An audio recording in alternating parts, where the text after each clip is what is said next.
May building na kayo. Opo, sir. Yun ang sinasabi ko eh. Pero hindi pa naman, sir, na-close asentada niya. Parang yung pero- construction ng pinakabuo. Pero manageable yun, kayang-kaya. 90 naman eh. Kaya po natin ipasok yan. Everything is possible. Kasi yung makina naman natin, nababaklas naman po yan.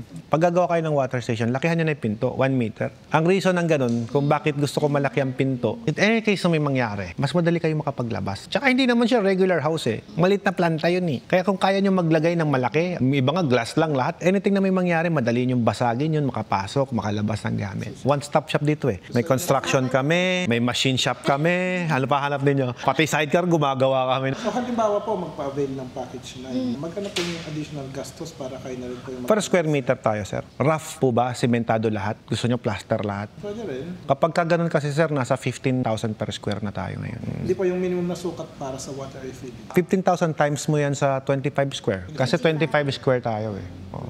Parang nasa 300,000 na yan, ganyan. Kaya kapag sinabi kong package, package. No hidden charges.